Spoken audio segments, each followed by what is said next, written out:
Right, welcome back to a brand new video of the Target Individual Program, Target Individual Experience. Just woke up about an hour ago. Went to sleep.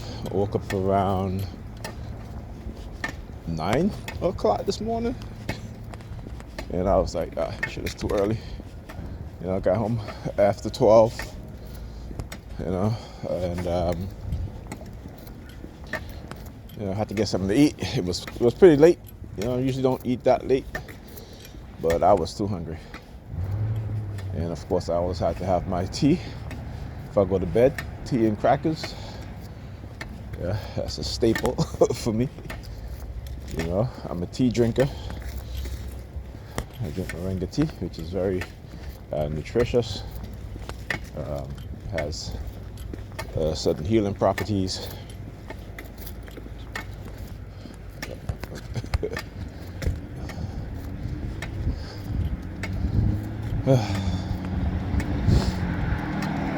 And I also drink ginger tea. So I mix it together, moringa with ginger tea, ginger and honey, turmeric, anti-inflammatory properties.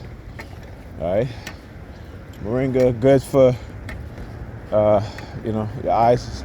Moringa is a superfood.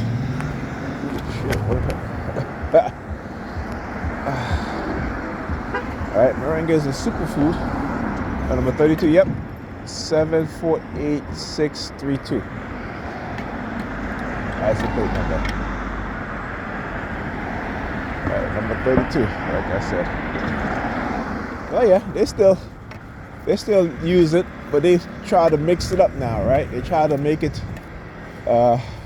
Since I've exposed them, I gotta upload that video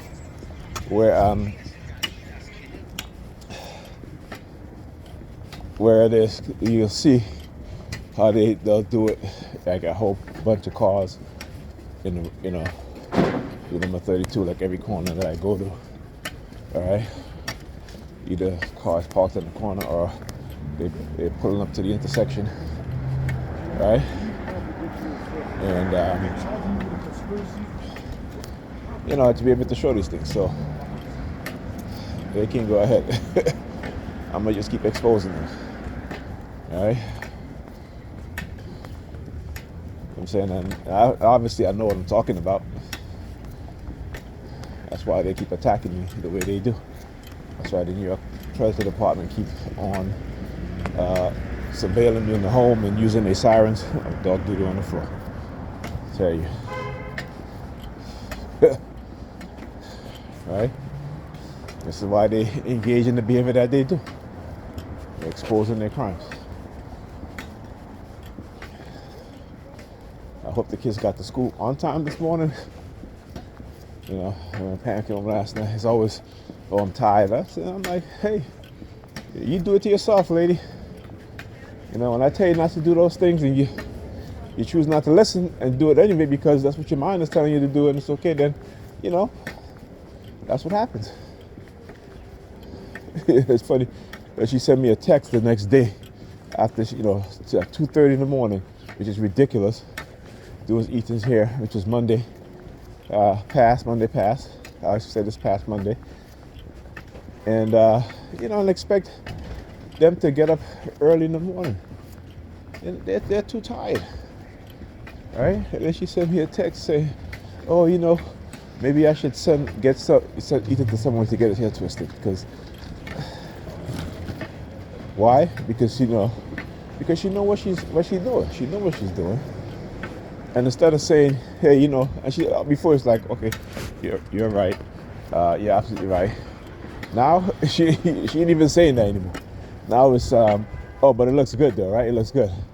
And I said to her, it doesn't matter whether it looks good or not. The fact is, you kept these kids up till 2:30 in the goddamn morning, right? Just twisting his hair. When you could, I said to her, you could have done it Sunday, right? You could have done that Sunday. Oh, but I was cooking, and I said, Pamela, you let these kids sleep till 6 o'clock on a Sunday, and that's 6 p.m. Okay, Oh, new 32 KSY 3249. See, new vehicle number 32. What did I say? What did I say? All right. So anyhow, yeah, look at the hand signal. Yeah, and I like you let them sleep all day. Oh, because I was doing and I was cooking. I'm like, no, you was on the phone. Yeah, I know how she is. I know how she is. I know how she is. Okay. I remember. It was years ago. This was, I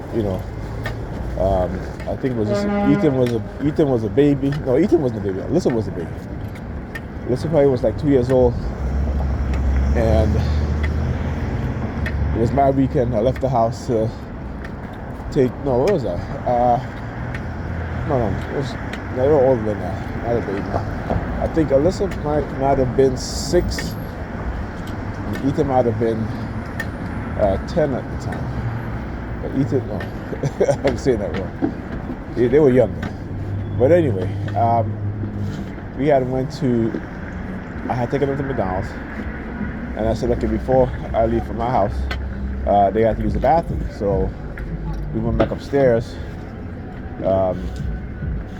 knocked on the door, and she got upset.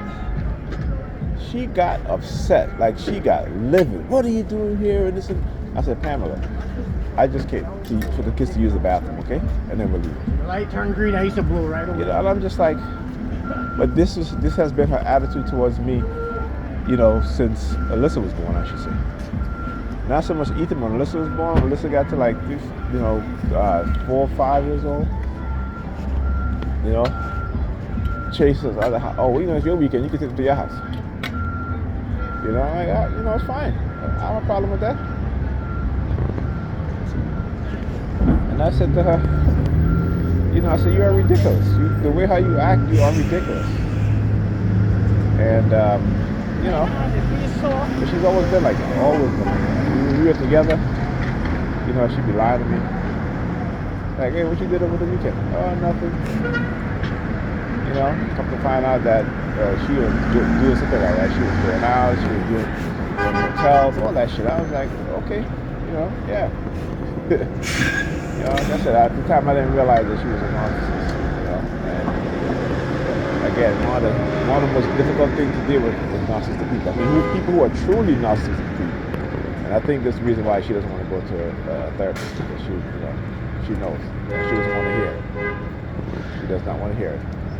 There's people who lie to themselves, knowingly, okay, and about who they really are.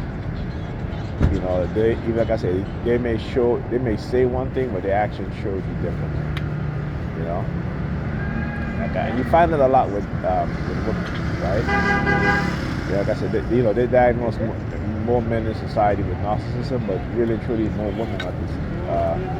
Have narcissistic tendencies, particularly in the black community, right? Because we do code switching, which I don't do. I've never done that. You know what I'm saying? And particularly black women, and they celebrate that shit too. Oh yeah, I'm code switching, this and that. No, you're not code switching.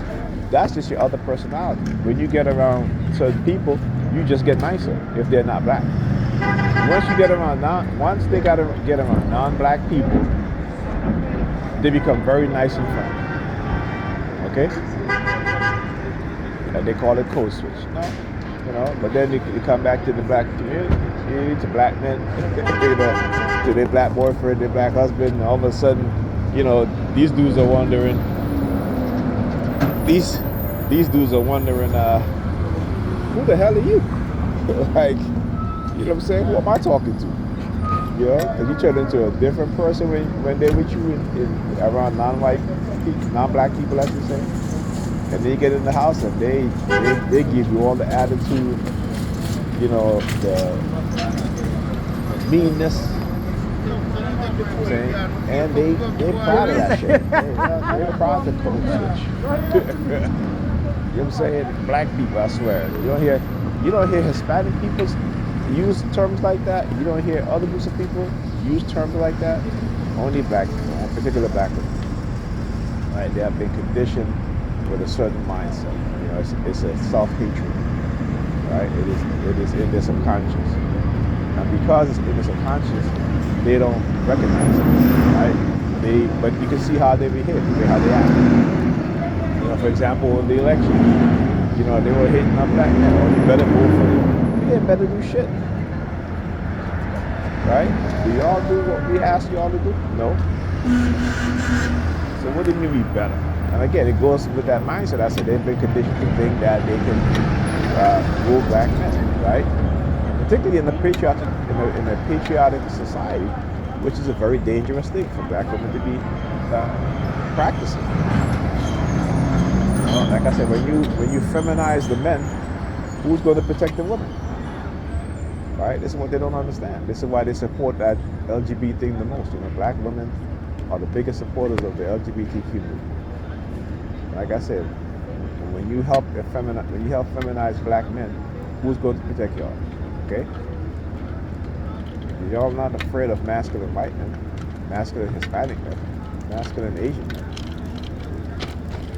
Only masculine black men. And the only men in your group that's going to protect you when these white racists start to really engage in what they want to do. All right? Because they don't know history. They don't know history. White men in particular have pillaged the world's population, have raped every group of women in this world to create lighter skinned offspring because it's their agenda. We tend not to understand that. We tend not to understand that when they destroy our nation, right, what are women and our children going to do? Right? Because they're not raising strong masculine men. They're raising feminine men because they're afraid of male masculinity.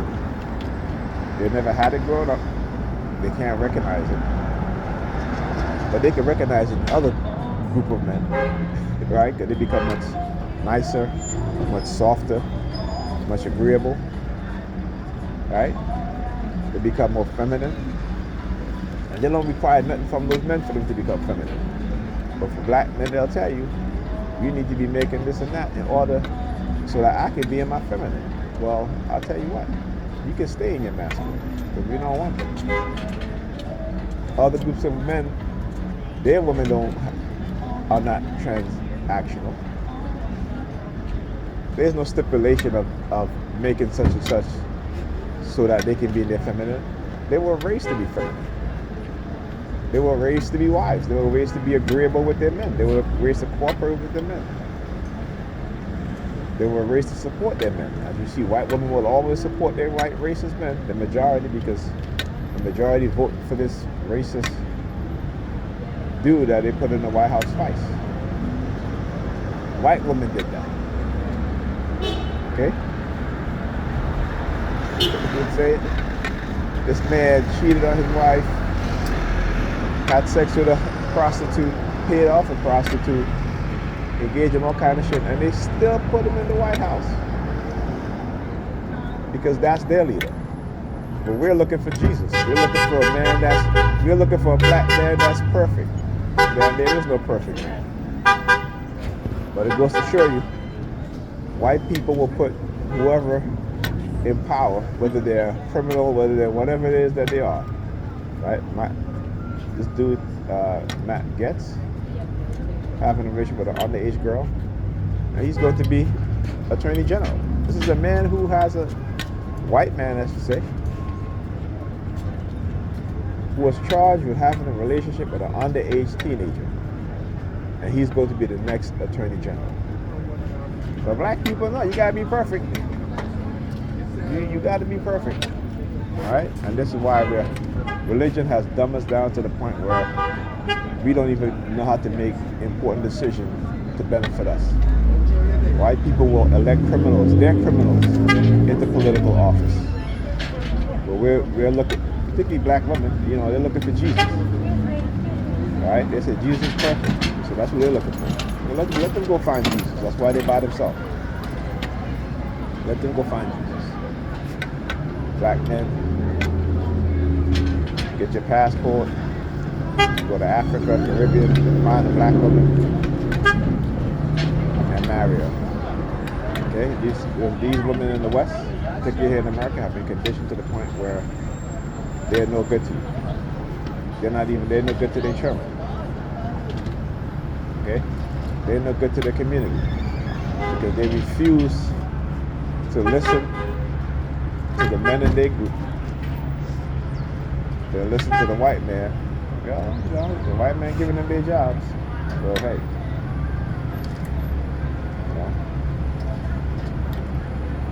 but when you don't build with your people, with your men, what do you think is going to happen? Again, no critical thinking, no critical analysis. And so we'll continue to be in this predicament. We'll continue to be pitted against each other until a woman wake up. A woman who was once the most wisest woman on this planet. A woman who were the creators of human life. Alright? They will ignore the obvious. The fact that man comes from a woman, not from a man's ribs. But they'll still be up in church listening to the pastor say nonsense like that and raving and carrying on, right? While they go give birth in the hospital or in their home of male human beings that come from them, right? That's created in their womb. And we'll figure that shit out. Anyhow, talk to you guys.